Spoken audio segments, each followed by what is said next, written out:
Okay, in this tutorial, I'm going to look at the glacial depositional feature called the Terminal Moraine, and I will talk about what the feature is, describe it, explain how it's formed, and I will use some diagrams. You may choose to make your own notes around these diagrams and use them to revise this particular glacial depositional feature. So what we see in this photograph is a glacier, and it's moving in this direction, okay? And as it moves through this U-shaped valley, so we can see the U-shaped valley here, it is pushing, or what's known as bulldozing, everything on the valley floor. So all of the rock and rubble lying on this valley floor will be scraped up as this glacier erodes, as it pushes forward. Now this is called bulldozing. And as it scrapes up and bulldozes all this material, this material builds up across the front of the glacier. Now, the front of the glacier is known as the snout. So here, along the snout of the glacier, we can see this low-lying hill, or what we might call a ridge, of material that's been bulldozed up and pushed, okay, at the front of the glacier. Now, this is what becomes the terminal moraine. It's called terminal because it's the final moraine. It's the one that marks the front of the glacier. So in this diagram, we can actually see what it looks like from side on. So here is our terminal moraine building up as the glacier moves forward and bulldozes that material in the valley. And in this diagram, we can see a kind of cross-sectional view. So here is our glacier moving, and you can see it's starting to bulldoze the rubble at the front. And as it moves further forward, more and more material gets pushed up. And you can see the terminal moraine getting higher and higher as it builds up. Now, one of the key features of glacial depositional features is they contain rock. I mean, all glacial features contain material that's been moved by the glacier. And this material is often called glacial till or boulder clay.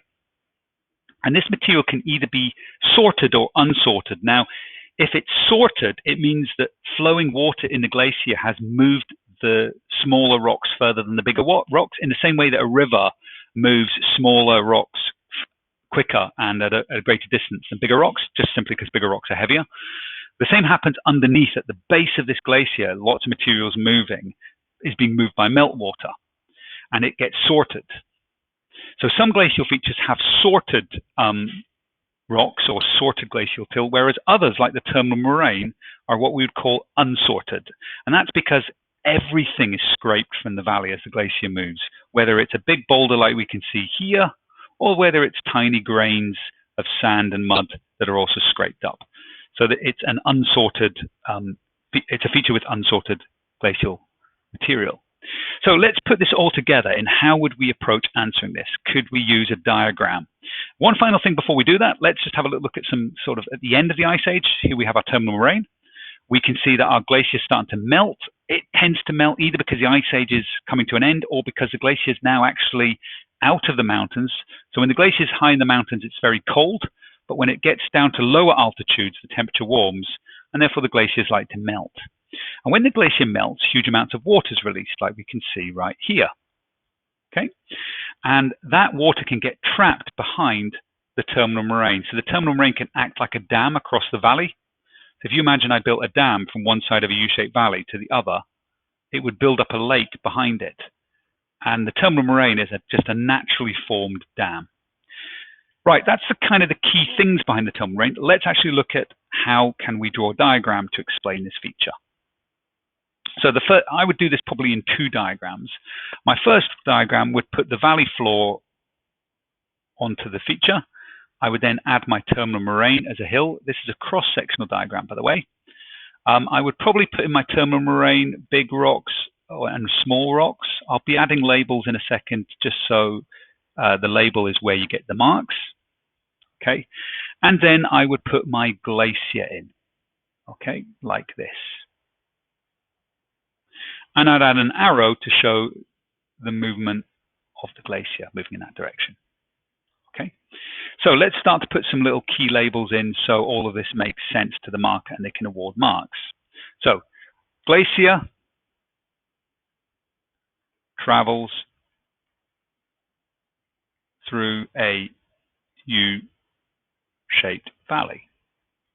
Okay, Now let's talk about the front of the glacier, because that's where the interesting stuff is happening.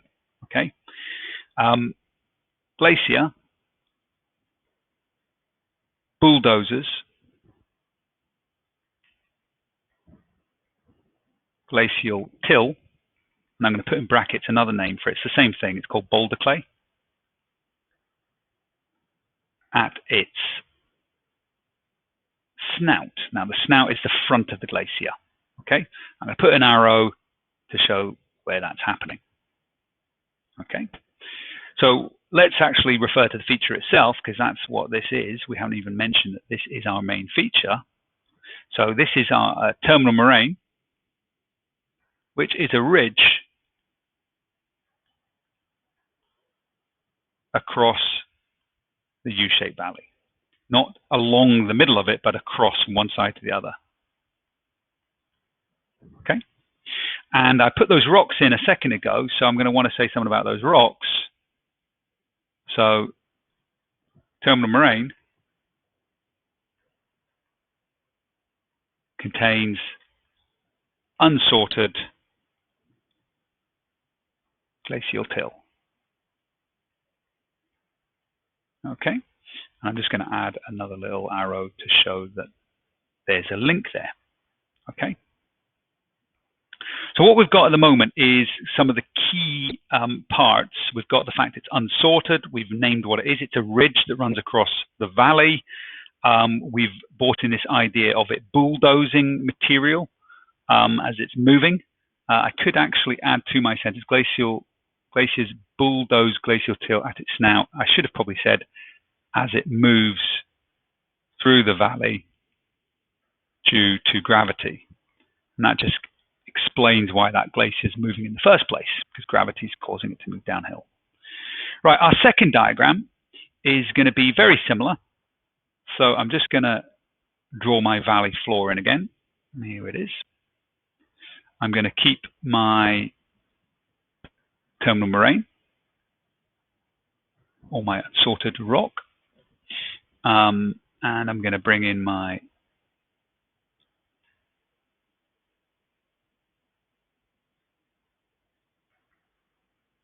heap. There we go. This time, though, I'm going to move my glacier back, okay? And I'm going to thin it out as well, so it's not as high. And that's because it's now melting. It's retreating. Now, it's not physically moving backwards. It's just melting away, okay? So let's put a little label in that tells us as glacier moves into lower altitudes, temperatures warm, causing glacier to melt. Okay, and that's what this shows. And now, because it's melting, it's starting to form a meltwater lake. I'm just going to go with a slightly different color of blue, just so I can differentiate between the glacier and my lake. So here's my lake. Now, this actually can become what's called a ribbon lake. So ribbon lake forms behind a terminal moraine, which acts like a dam. So let's just pop that in. Okay, so the terminal moraine may act like a natural dam and create a ribbon lake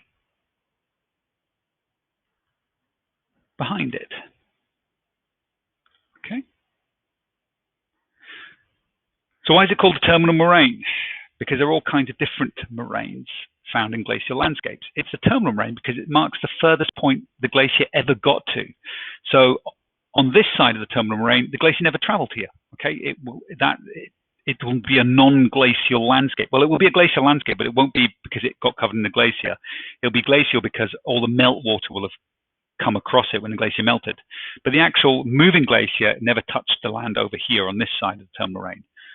So the terminal moraine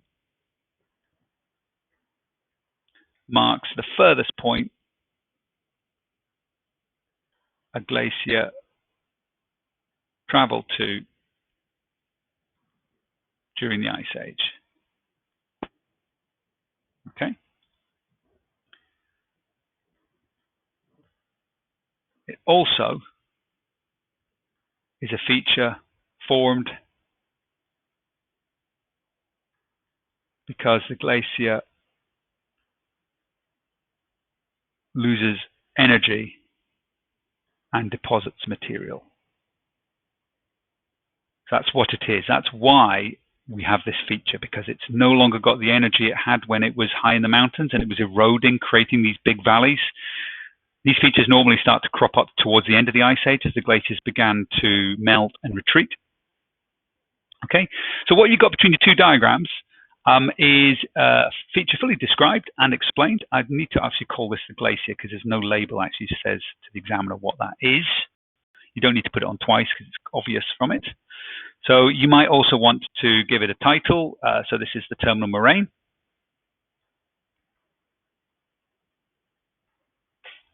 And we've got two steps.